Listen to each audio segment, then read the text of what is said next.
What is up YouTube? Noel here, back at it again with another video for you guys. Today I'll be giving you guys my thoughts and opinions on the Nike Lebron 16 lows. So stay tuned to see if it's worth a buy if you actually encounter this in your store.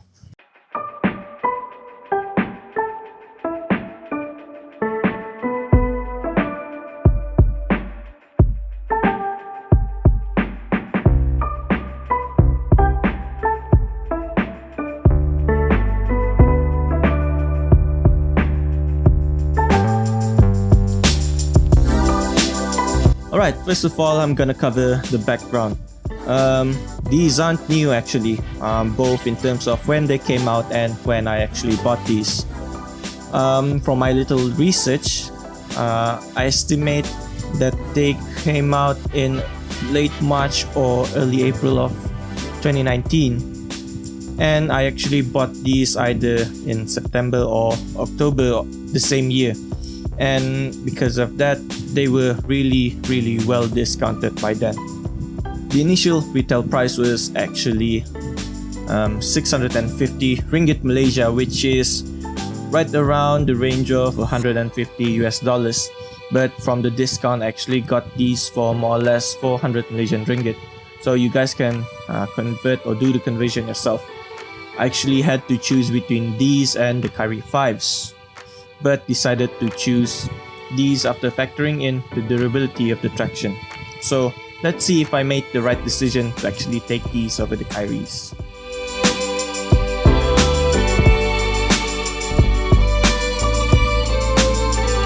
Alright, let's start off with the cushion. For me, they were really above average actually. The herringbone pattern provided ample amount of traction on all types of surfaces. For myself, I'm mainly an outdoor hooper, so most of my experiences in these are actually on outdoor courts.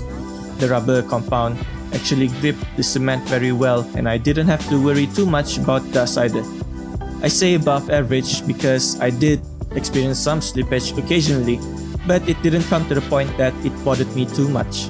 At first glance, the rubber seemed like it would last long on hard cement surfaces, but it seemed like it started to thin down faster than I anticipated. It started wearing down 2 weeks after I actually bought these, so you just have to keep that in mind if you're mainly an outdoor hooper like me. Fortunately though, even after some parts have worn out, the rubber compound still managed to maintain its grip on the floor, so that is a plus for me.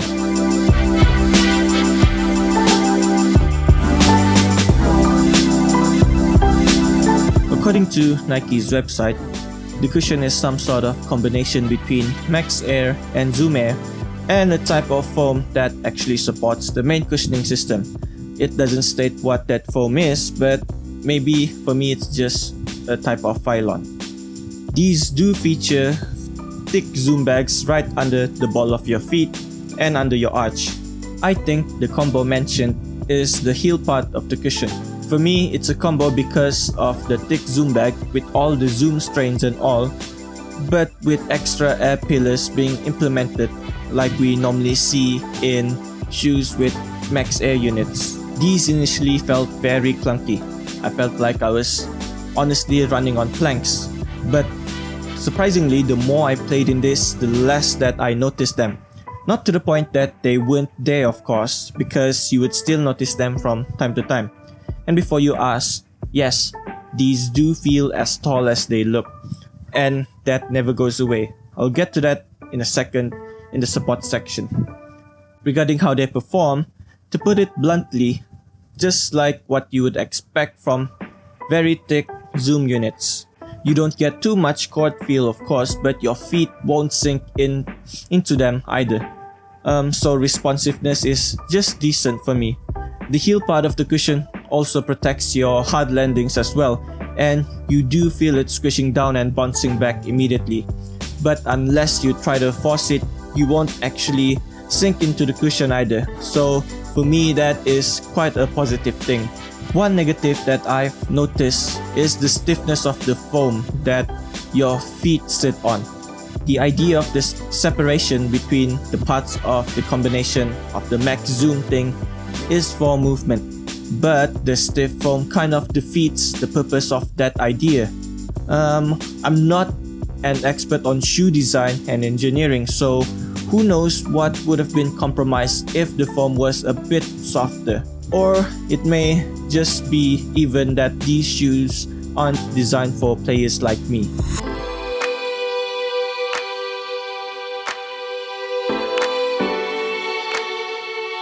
Alright, material wise, for me it's both easy and difficult to describe the materials on these things. First of all, they don't feature pedal knit like the normal Lebron 16s. The collar to the tongue of the one booty upper is actually a stretchy fabric material that feels like a sock. This is so your feet could get into them easy, I guess. The heel does have, in the words of Nike.com, a rigid heel clip. It's very stiff and feels just like cardboard after being soaked in some glue. The top part is also triangle in shape, so it digs into my heel very often and it's very annoying. But just like the clunkiness of the cushion, it did get less noticeable the more I played in them, especially after wearing longer socks. The rest of the upper is what's difficult to describe. It is a fabric, but it doesn't stretch like the collar and the tongue. Because it doesn't stretch, my feet felt constricted in the beginning. Before breaking them in, the upper felt really stiff that it didn't feel natural to play in. But the key here is time.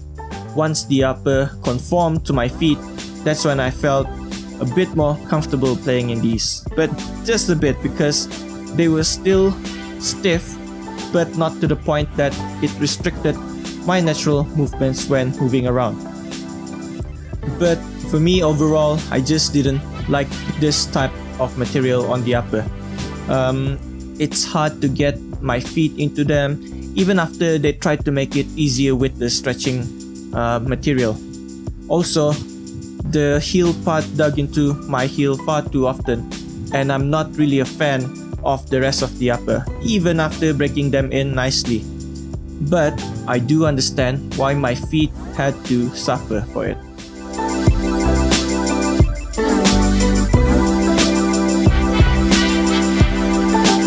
Alright, plain and simple. This fits a bit too tight for wider feet. If you also have wide feet, I recommend going half a size up in what you actually wear in Nikes.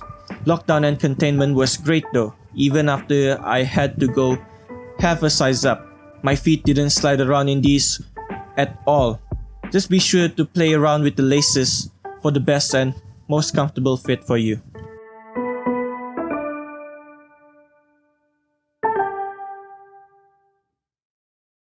Alright, support. This is where I think the stiffness of the upper comes into play. It supports your feet incredibly well because it doesn't allow your feet to move around and eventually roll over. The fit also contributes to the great support these offer. For me, these are just like tanks when it comes to support. Again, you do feel the tallness of the cushion though. I don't blame you if you're worried about that. I've had bad experiences in past Lebrons that have tall cushions. The sensation of actually rolling your feet does come from time to time, especially by the way that the midfoot sits on a smaller piece of the cushion. But there is one detail that prevents ankle rolls happening far too often though. It's literally the small outriggers along the lateral side of the outsole. Although small, these did the job better than anyone would expect them to do. And they're not even noticeable too. Just like being the silent hero that keeps us safe without even us knowing it.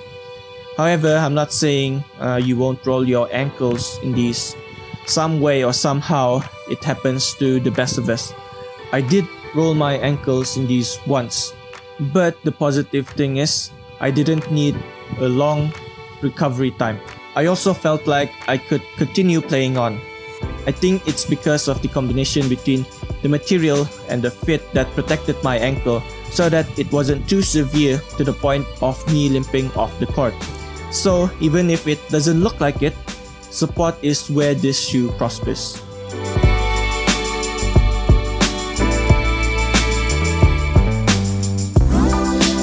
Alright, durability. I'm only including this part because I've had enough time to actually gauge and see how these held up for me. But still, I want to remind you guys, it won't be the same for everyone, as it depends on how and where you play. For the outdoor court that I play on and for my play style, these have decent durability. I honestly don't see any issues coming from the upper, although some of the stitching has frayed off. For my specific situation, the only thing I'm concerned regarding durability is the traction. The pattern has worn off on the major parts of the outsole that I usually use, although the rubber was thick, but it only took a while for it to wear out. Another thing you might be worried about, especially playing outdoors, is popping the large zoom units, obviously. But if you are careful, I don't think that'll happen easily though.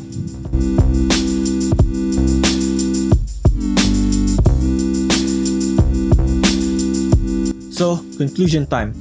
For the price I paid for these, I think it's fair to say that they did a good job.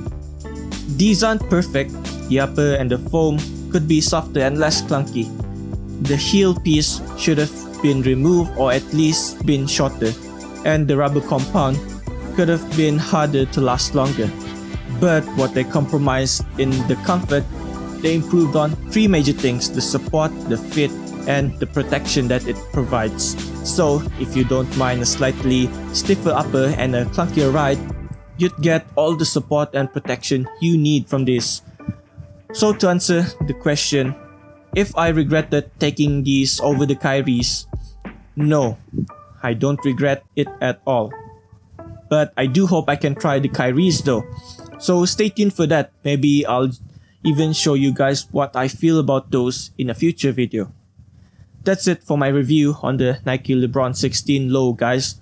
Let me know what you guys think of these shoes. If you have any questions, just leave them down below in the comments. Make sure to give this video a thumbs up and subscribe for more content like this. I'm actually aiming for 100 subs by the end of this year, so be sure to slap that subscribe button to be part of history. I'm Noel Jingoli. See you guys in the next one. Bye.